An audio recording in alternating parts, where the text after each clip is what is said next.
started, I'll run through the housekeeping rules and then hand over to you, David, so it gives people a couple more minutes to slowly join. So welcome to Accelerating Commercial Development. It's day 2 of our Week of Wonder. I said in the session that I was in this morning, our hashtag is hashtag Week of Wonder, and I've discovered on Twitter this morning that River Island, the clothes retailer, are also using the same hashtag the same week we are. I don't know how these things happen. We've been using it for weeks, so they've copied us. So yeah, if you are tweeting and you see handbags and dresses, don't be alarmed. It's not us. It's River Island. So a little bit different to a face-to-face conference. We do have a few more housekeeping rules. When not speaking, please make sure your camera is off and your microphone's muted to avoid background noise during the sessions. We'll be recording the session to share with all delegates after, so please can you keep this in mind if you're posting in the chat or you're asking questions. If for any reason your internet or laptop connection fails, please note down the dial-in details so you can call into the session. These can be found under the 3 dots at the top under meeting options, and Neil's also pops the details in the chat. And please do use the chat function during the session for any thoughts, comments and questions, and we will respond at the end of the session if there's time. You can also use the raise your hand function at the end to ask your questions. So yes, I'm just going to hand straight over to David. Many of you will have encountered him over the past probably 18 months. I think we've been working with you, David, in our commercialisation course. So without further ado, David. You're on mute. That's a good start, isn't it? Let me share my slides. Well, good morning, everyone. Looking forward to being with you this morning, and I'm talking about accelerating commercial development. And the reason this is the title is because the situation that talking to local authorities out there, and to give you some context, we work with about 75 local authorities these last few years, and the situation that that they're telling us they're in is actually this pandemic has created a situation where the need to do, or the need that commercial can potentially give us, has increased. The financial situation is worse than it was before, and therefore the need to do something is greater than it was. So some local authorities we're working with are saying, do you know what, there's just so much on at the moment, we're going to slightly park the commercial, but then when we get back to it, we need to really accelerate it. Others are actually doing it the other way around and are saying, actually, those financial targets that were 3-year targets, we're now making them 18-month targets, because the financial situation means we've got to do something quicker. Whatever the situation you guys are in, probably what's either happening now or will be happening shortly is your local authorities will be accelerating the commercial journey that you're on in order to try and help with the bottom line. So that's what we're going to look at for this next half hour or so. And the starting point for this is actually starting with this word commercial. What does it mean? You know, what does it mean to you? What does it mean to your local authority? And it can mean all sorts of different things. Let me just make sure that's turned. Here we go. It can mean all sorts of different things. It can mean, you know, income generation, which is many of the definitions. It can mean looking at savings, and the savings often coming through looking at ways that we can be entrepreneurial and innovative about finding early intervention, finding demand management. You know, innovation is a big part of it. Market moderation as well. I'm working with one local authority at the moment where we're working with their social care side of things and a social care LATCO that they've set up to actually, how can we use that to influence the market, to increase quality, reduce price where price is too high and there's a bit of a monopoly, etc., etc. Place shaping, part of this commercial. It can mean all sorts of these things, but I think there's a central thread, whatever our definition of commercial, there's a central thread that I think links all of these together. And getting this central thread is absolutely essential. It's absolutely essential for our commercial stuff, whatever it is, to be successful. And therefore, it's even more important when we're looking, well, how do we accelerate this commercial journey? To accelerate it effectively, we've got to get this central thread of what being commercial really is just right to stand any chance of it. Now, to explain what this central thread is, I'm going to give you a quick history lesson of the development of businesses since the Industrial Revolution. And if you've been on workshops that I've done before, this may be familiar to you. If you haven't, this is probably not what you were expecting when you signed up to this seminar. But in the early days, businesses were product-led. And the great example of this is Ford, with Henry Ford's famous quote, "You can have it in any color as long as it's black. Here's our product, take it or leave it because that's all we've got." From there, businesses developed into sales-led businesses. It's still focused on me, my product, my service. I'm just going to get better at selling it to you. I'm going to start selling it hard. I'm going to start using emotional manipulation to make you think you can't live without it. But ultimately, it's focused around me, my product, my service. And there's many stereotypical examples of this out there today with, used car sales, double glazing being very stereotypical examples of this. The most successful and sophisticated businesses are market and customer led. They're businesses that actually center around the customer rather than around their products and services. A good example of this from local authorities would be pre-application planning. Every local authority who's done something around being commercial, income generation in some way, shape or form has done something around their pre-app service. However, from the customer's point of view, particularly, let's say the major developments, the major developers, from their point of view, they couldn't care at all that planning is a different department from environmental protection, that's a different department from building control, that's perhaps even a completely different council from highways. As far as they're concerned, we're the customer, you're the council, give us what we want in as easy and as accessible way as possible. And in fact, many local authorities have developed much more holistic approaches to a pre-app service that's built around the customer and their need rather than around these are our departmental team structures. Because as far as the customer concerns, they don't care what happens behind the scenes. They want it as quick and as easy as possible. And probably if it is, they might even be willing to pay more.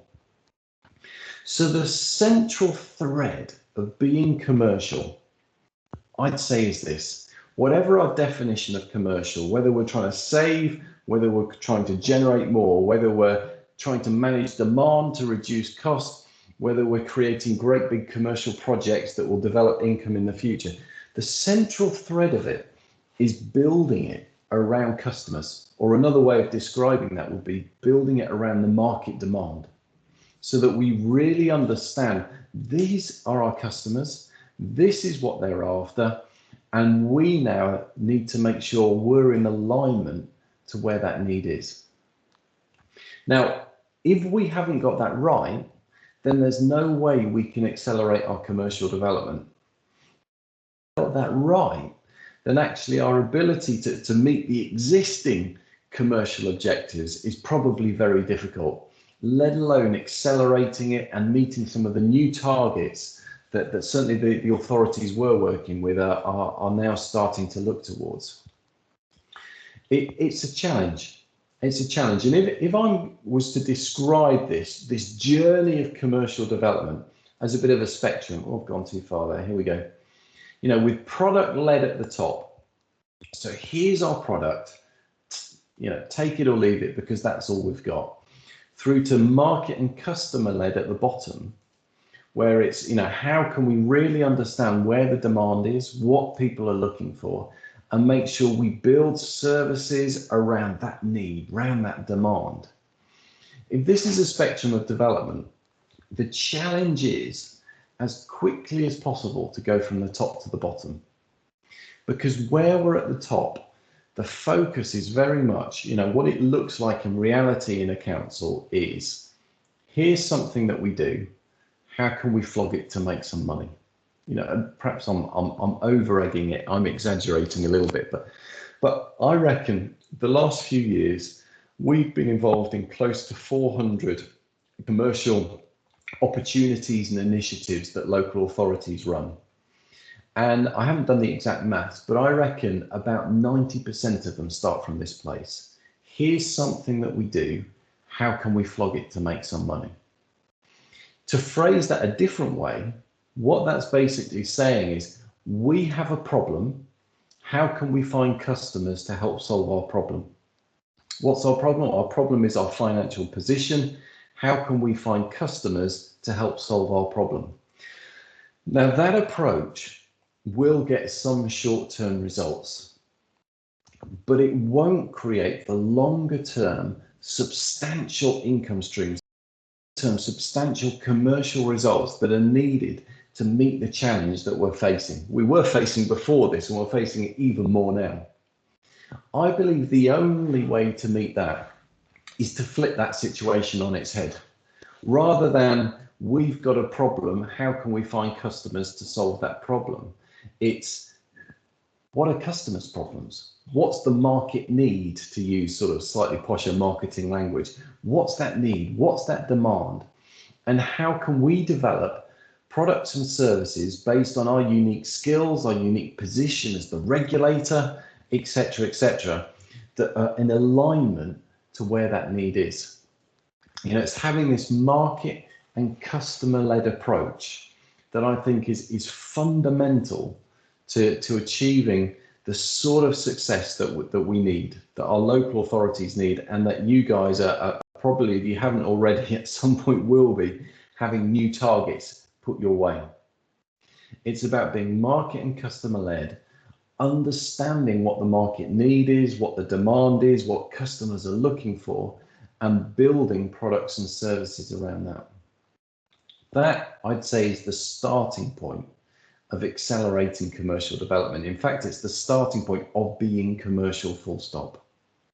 It's a challenge for local authorities, and I'd say it's particularly a challenge to some degree for regulators, and I'm generalizing massively here, obviously, because by definition, as regulators, you've had a product-led approach. We're the regulator. Here's something that, that you have to do, because if we say you have to do it, you have to go and do it, which I think reinforces a product-led mindset, which is so easy to translate that over to the more commercial, the discretionary elements that we're doing, rather than just the statutory regulatory. The challenge is, you've still got to do that statutory regulatory. So how do we balance these two mindsets and dovetail them so that they work together? So that, I think, is the first key to this. The second key, I think, is there's an opportunity at the moment to reset and to refocus. To reset and to refocus what really. Looking around local authorities, and there's lots of stuff that I think has been badged as commercial, but in all reality, it probably isn't. It probably isn't. It probably hasn't quite been delivering the objectives that have been set out. The approach behind it hasn't quite been right. The thinking behind it hasn't quite been right. And that's led to the results not delivering. If it wasn't commercial before this pandemic, it almost certainly won't be afterwards. And if it wasn't commercial and was just about getting by before, it's probably going to fail in a greater way afterwards. And again, I'm generalizing. But I think there's an opportunity for us to reset what our commercial activity is and to refocus on the few things that's most likely to deliver the sort of success that we're looking for. I'm going to make a couple of assumptions about you guys. Please tell me if I'm wrong. First assumption I'm going to make is that you're all fairly busy. The second assumption that I'm going to make is that none of you have all of the resources you wish you had. Now, if I'm right about those two assumptions, then the ability to focus and prioritize on the few things that's likely to give us success becomes even more important. And yet a very common situation that I come across when working in local authorities would be something a bit like this. You know, we could do this, then we could do that, and then those people over there might like it, and then we can add this to it, then we can develop this new thing. And ideas, a shortage of ideas is never the problem.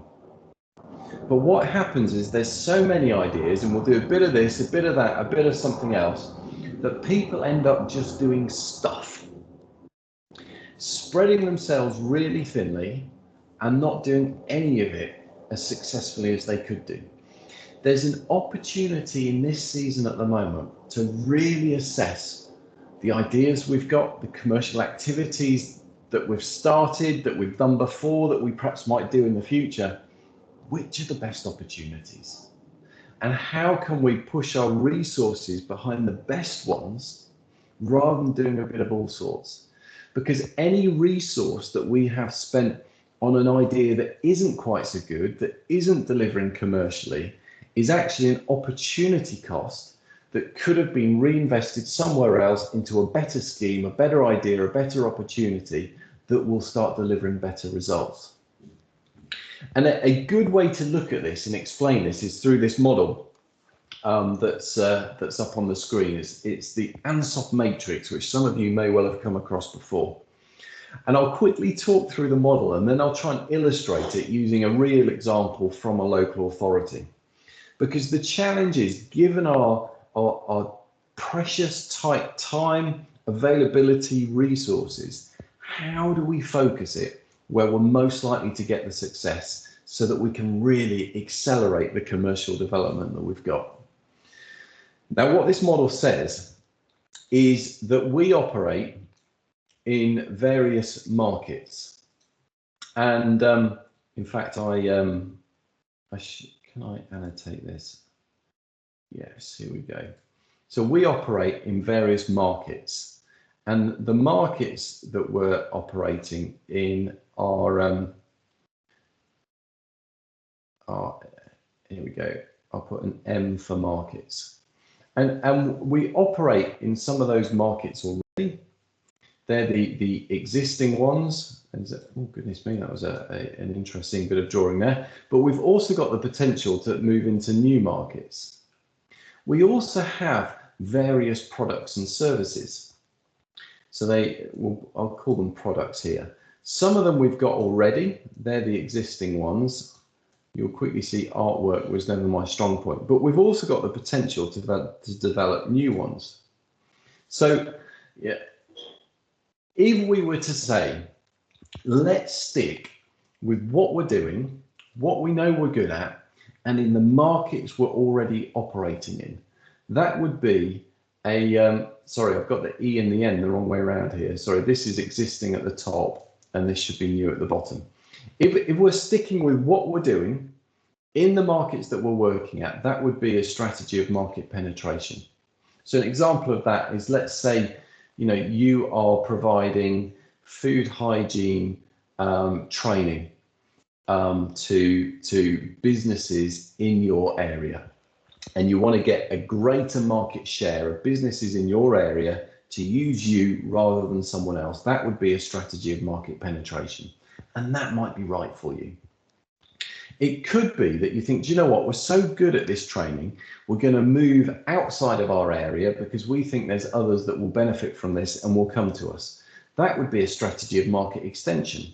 And again, that could be right for you. Both could be right at the same time, but to do either well requires a different focus and a different strategy behind it. It could be that you think, do you know what, our customers love us, we're going to develop something new for them. It may be that you think, do you know what, we're going to develop some food hygiene e-learning for them as well. That would be a strategy of product development. And again, that could be right. Or it could be that you think, do you know what, we're going to throw the whole thing up in the air. We're going to do something completely new and in markets with customers we haven't worked with before. That would be a strategy of diversification. And do you know what? That could be right. It's the highest risk, hits cash flow the hardest, but some of that could be right. The challenge is doing the right thing in the right way at the right time. And I'm going to illustrate this. I won't say which authority this is, but this is an authority worked with probably 5-6 years ago now. We did a big piece of work looking across the whole authority. How did they develop commercially? What are their best opportunities? And this one really small scale example is always stuck in my mind, and it's their pest control service. Now, when we started working with them, their pest control service was losing about £90,000 a year. And obviously, not being a statutory function, the people involved have been told you've got till such and such a date to become cost neutral, or unfortunately, we're going to have to disband the service. So these people, without really realizing this is what they were doing, sort of started running around looking, how can we make money wherever we can? And they found the quickest, easiest money to make was getting involved in house clearances. So without realizing what they were doing, they were actually doing product development. You know, they were developing new products and services within the existing market that they operated in. But the more time they spent doing that, the less time they had to focus on their core business where the biggest opportunity lay. And that opportunity was pest control, or more specifically, commercial pest control, because the commercial market is more lucrative than the domestic. It's largely planned preventative work, so it's easier to manage, etc., etc. So what we said to them is forget anything else other than try and get more businesses to use you for their pest control than someone else. So that was a strategy purely of market penetration. And the council had actually developed a commercial team as well who supported them in this. And relatively quickly, they became successful. Their market share in their patch went up, went up, went up. From that place of strength, it then became right to then do some market extension. Now, they were quite lucky. The neighbouring districts had all disbanded their pest control services by this point in time. So they were very happy for these guys to come in and to do something in their market as well. And they became really successful to the extent that they had to open up 3 new bases outside of their geographical area to cope with the geographical expansion. From that place of strength, it then became right to do some product development. Before, product development had completely diverted their attention away from where success was going to come from. Now, a few years later on, from a place of strength, it then became the right thing to do. And they actually found a gap in the market locally to them in pigeon-proofing buildings, or bird-proofing them. The challenge was doing the right thing in the right way. Before, the mindset was, let's just do stuff.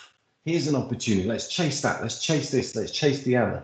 But particularly when resources are tight, that actually reduces our commercial performance rather than increases it. So there's a challenge about how do we really understand where our best opportunities lie? How do we make sure that we focus on those best opportunities rather than doing a bit of everything?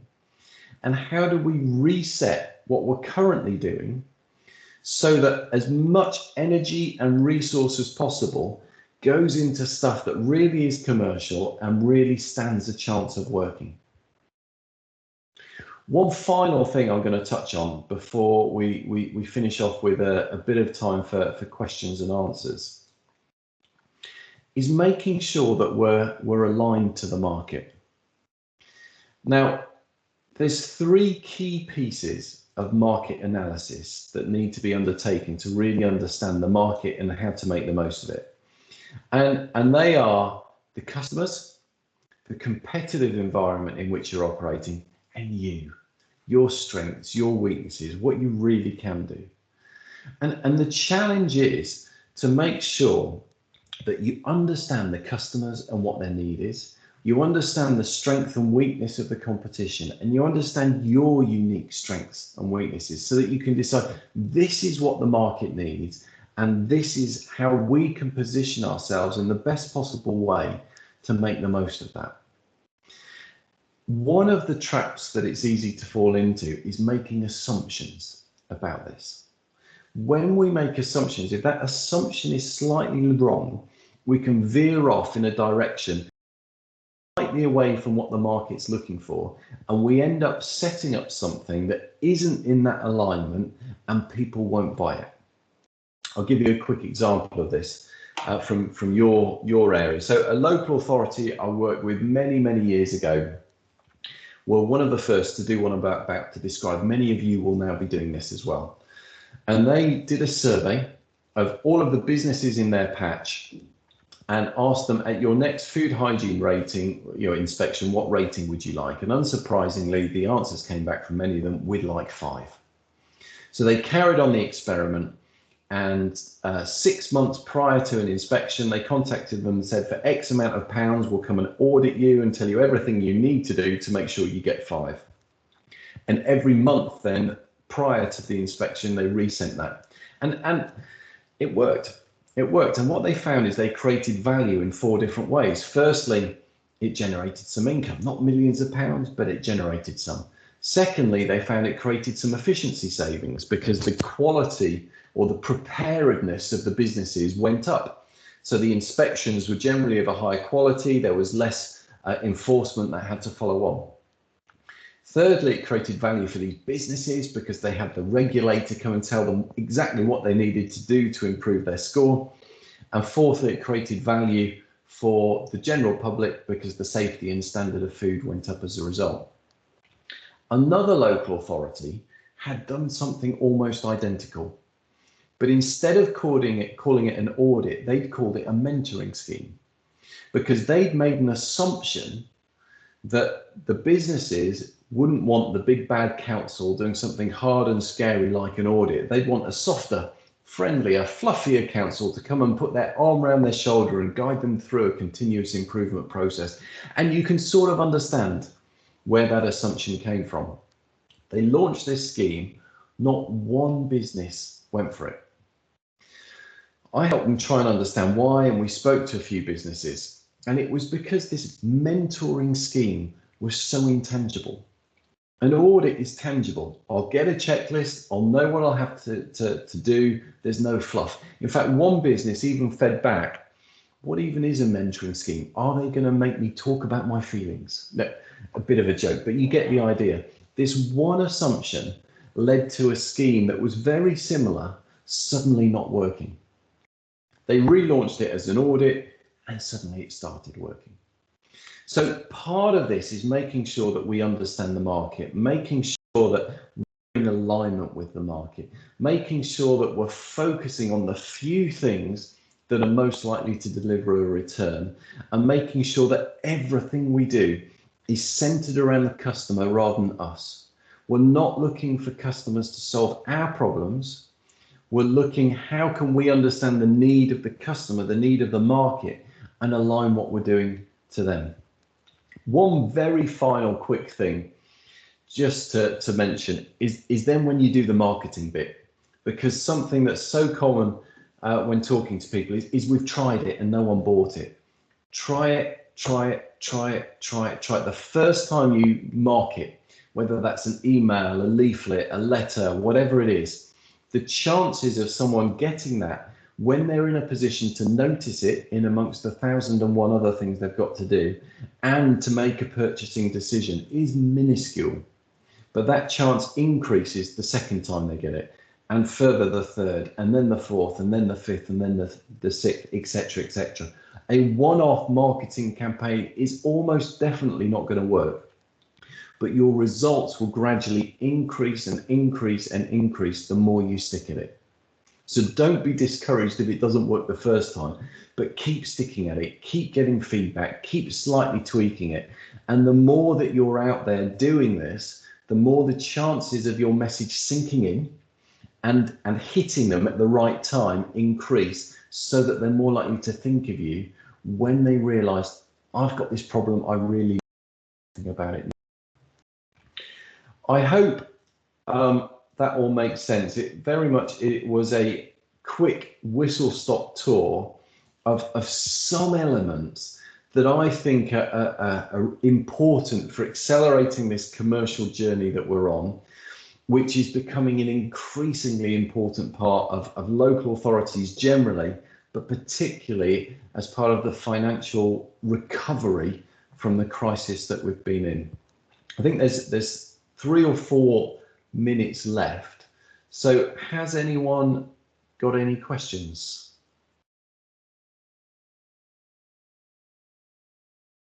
There have been some questions on the chat, David. Hopefully you can hear me. Yes, I can hear you, Niall. Yeah, and the answer. The first question is more of a request, really. Your slides are under demand. If you're willing to share them. Absolutely. Yeah. The slide, Nicole has a copy of the slides, so more than happy for those to get sent out to people. Absolutely. Yeah, I can make those. I mean, the session's being recorded anyway, but yeah, that's a different format. And then there's a question from Mark Peacock. One of the cornerstones for commercial success will be down to political will with each local authority, which is variable. I think commercialization is sometimes confused with income generation. How important is segregating a commercial arm of, say, trading standards or planning from an existing public funded statutory service? I've seen local authorities separate them and have success and have failure. I've seen local authorities keep them together and have success and have failure. So my view is it's not a prerequisite to it. It could be useful. You know, there are sometimes competing demands on staff. There's sometimes different expertise and skills and, you know, entrepreneurial flair that might be good to sort of, you know, move into a more commercial area so that they can really focus on that rather than getting dragged back into the regulatory and vice versa. So there's potentially benefits of doing it, but I don't think it's a precursor for success. I think in terms of the mistaking commercial for income generating, yeah, income generating is part of commercial, but it's certainly not the whole picture. It's about how do we operate in a really business-like way so that we steward the resources that we have to get the best impact financially. And the best impact financially, why? So that we're able to continue to serve the residents and the businesses in the areas that we're in. And finally, there's a comment, which you might want to comment on, David. I'll leave it up to you, from Michelle Manson from Buckinghamshire and Surrey Trading Standards. The biggest risk is that any income you generate is absorbed by the service authority, leaving nothing for investment in product development. Yeah, it is a risk. My personal view, so when we work with local authorities, we did a lot of work setting up commercial boards and whole sort of commercial frameworks to make sure the commercial journey is as successful as possible.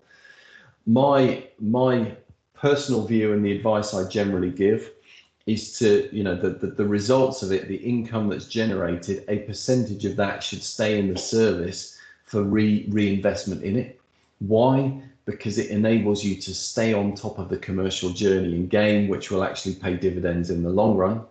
But also it acts as a motivating factor for the staff doing it. Why should we do it if we're not going to see the benefit from it and we're not going to be able to continually invest? Having said that, there is always the balance. There's always the balance, because the whole reason for doing this is to bring the money back into the authority so that we can invest it in the front line. So getting that balance right isn't a one-size-fits-all picture, but getting it right, I think, is very important to future success. I hope that's been useful.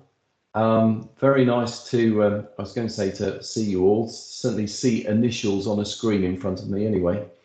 And yeah, if slides are coming out, if you want to know more, do get in touch. Commercialgov.co.uk. Thank you very much. Perfect. Thanks, David. Just a little plug as well for David. We've got one more round of his excellent commercialisation training coming up at the start of 2021, which sounds absolutely bizarre that that's in just over a month's time. So watch this space for that information. So with that, we'll wrap up. We've got another session at 12:15 on EU exit update. We're calling it EU exit, I'm not entirely sure. So if you're not signed up for that and you want to, please contact the local regulatory delivery inbox and we can get that sent over to you. But with that, enjoy the rest of your day and I hope to see you all soon in person. Thanks, David. Thanks, everybody. Thanks a lot, Nicole. Bye.